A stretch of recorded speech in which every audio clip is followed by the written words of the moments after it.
पुरी के पास एक छोटे से गांव में प्रभुदास नाम का एक अत्यंत सरल, विनम्र और भक्तिभाव से भरा हुआ युवक रहता था। वह पान बेचकर अपनी जीविका चलाता था, बल्कि जगन्नाथ का दीवाना भक्त थी।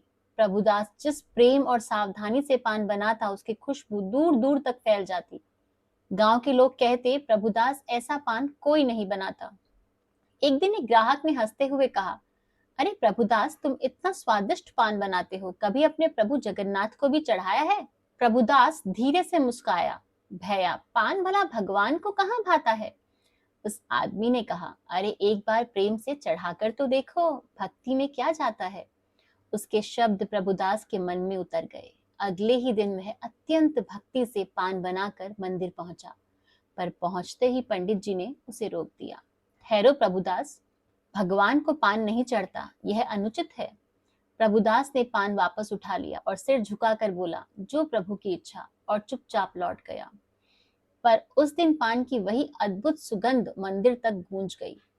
शाम को जब जगन्नाथ जी ने प्रसाद ग्रहण किया, उसी मधुर सुगंध से उनके मन में एक मीठी सी लालसा जगा दी। आज प्रभुदास का बनाया पान खाने का मन हो रहा है। और रात गहराते ही प्रभु ने अपने भाई बलभद्र से कहा, चलो भक्त के घर पर पान खाने चलते हैं।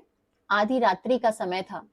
प्रभुदास दीपक की लौ में गुनगुनाते हुए पान तैयार कर रहा था कि अचानक उसके छोटे से घर में दिव्य प्रकाश फैल गया। दरवाजा खुला और दो अपरिचित पर अत्यंत मोहक युवकों के रूप में जगन्नाथ जी और बलभद्र जी भीतर आए। प्रभुदास उन्हें देखते ही मोहित हो गए, जैसे किसी ने हृदय पर मधुर सुर चढ़ा दिए हों। उसने उन्हें पान खिलाया और प्रभु रस पूर्वक खा गए। उस रात से यह उनका रोज का सौभाग्य बन गया। हर रात्रि भोजन के बाद दोनों भाई प्रभुदास के घर जाते, पान खाते, मुस्कुराते और लौट जाते। प्रभुदास हर रात उनकी मोहिनी छवि देखकर इतना मंत्रमुग्ध हो जाता कि उनसे कभी पैसों की बात ही नहीं करता। पर एक दिन अचानक उसे ख्याल आया, अरे मैं तो रोज अपने रोज की कमाई के पैसे लेना ही भूल जाता हूँ।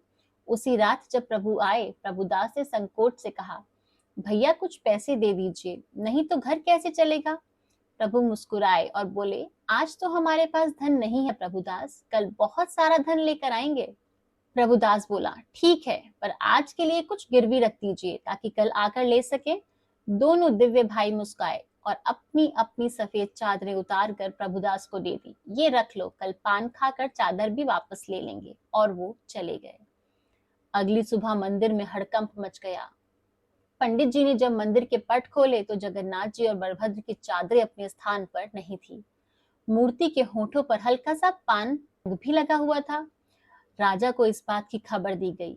पंडितों में खलबली मच गई। आखिर हुआ क्या है? उसी रात पंडित जी के सपने में स्वयं जगन्नाथ जी आए और सब बता दिया।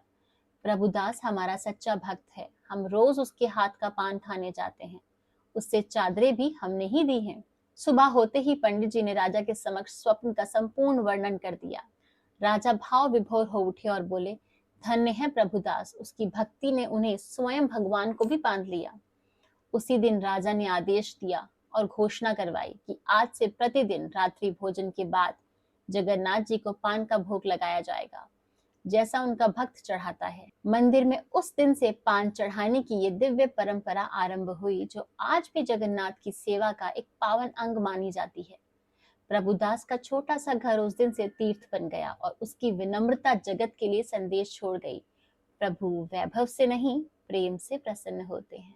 आज की वीडियो अगर आपको अच्छी लगी है और आपको इससे कुछ भी शिक्षा मिली है, तो हमारी इस वीडियो को लाइक, शेयर एंड कमेंट जरूर कीजिएगा।